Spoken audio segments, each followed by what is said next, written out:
Hi everyone, and welcome to the third Sunday of Easter. And today's gospel there's so much going on, and so I just want to kind of hit on 2 points and just kind of go deeper into them. So the first point is kind of this.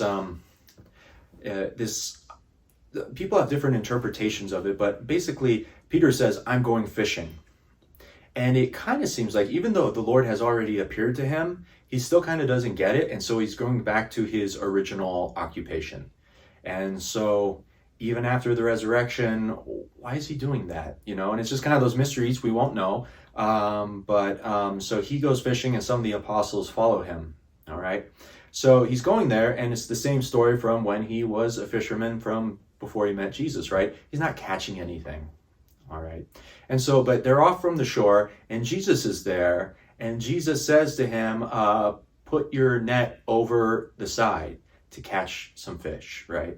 And then, of course, they do it, and then the net is so full that they're having trouble bringing it onto the ship. And then John recognizes that that's Jesus, and he says, it's the Lord. And so Peter, being kind of impetuous as he usually is, doesn't help the other apostles bring the fish onto the ship, and he just like kind of tears off his clothes and jumps into the sea to go to Jesus. So however you want to interpret that, you really should stay on the ship, and the ship is the church, right? And the fish is all of us. We've been caught in the net and we were brought aboard. And so, and the other apostles, that's what the apostles do, right? They get the ship on board. So anyway, but that's what Peter does. He doesn't think, he kind of just does things. And so, the reflection and the takeaway we can get from that is, though Peter's heart is set on fire, because it reminds him of his first encounter with Jesus. And so if we're growing lukewarm, and if we find ourselves falling away from the faith, or we're getting discouraged, we need to go back to that first time that we fell in love with Jesus. What was that original encounter like? Okay, because that's a well that we can go to, and we know we can always draw good water from it. Okay, so Peter is brought back to that first time that he met Jesus. It was in a boat, and Jesus says, "Cast off into the sea." And he says, "Lord, I'm a fisherman. I know what I'm doing, but whatever you say to do it, so I do it." And he pulls on all those fish, remember? And then he says, "Lord, depart from me, for I am a sinful man." And Jesus says to him, "Don't worry about it. Now you'll be catching men. Okay, you'll be a fisher of men."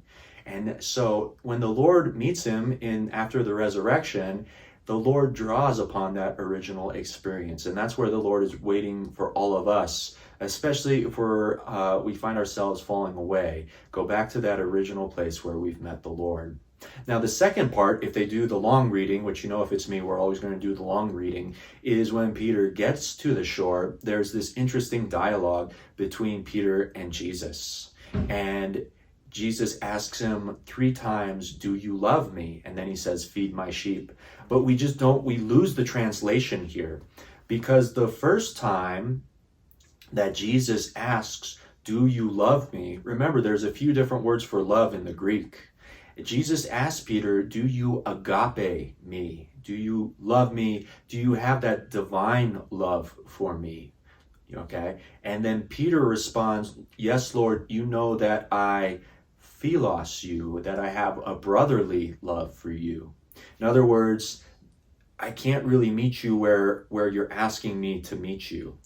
Okay. And then after that, Jesus says, "Feed my sheep." And the word there for feed my sheep is actually to feed his sheep.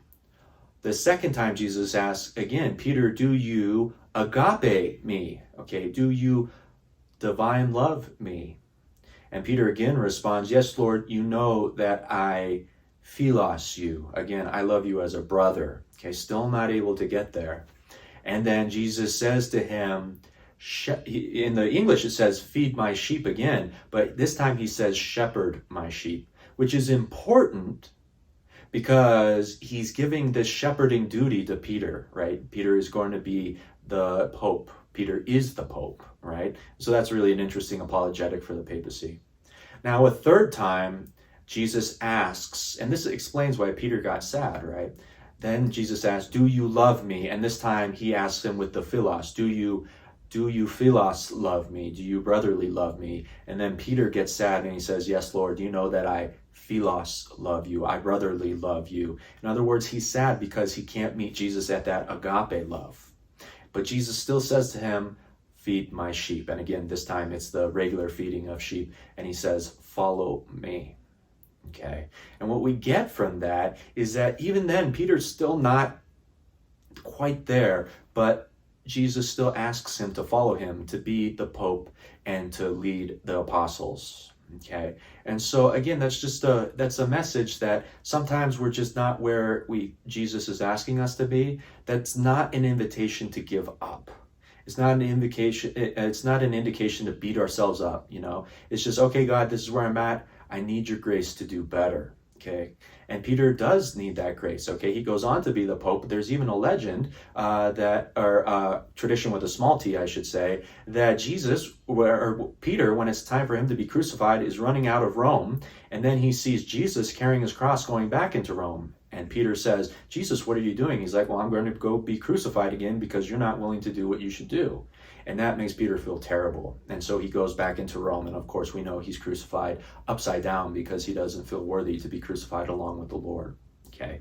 So there's our two important points there. First of all, go back to our original love with Jesus. And also, Jesus is going to call us to great things. We're all called to be saints. But Jesus does meet us where we're at.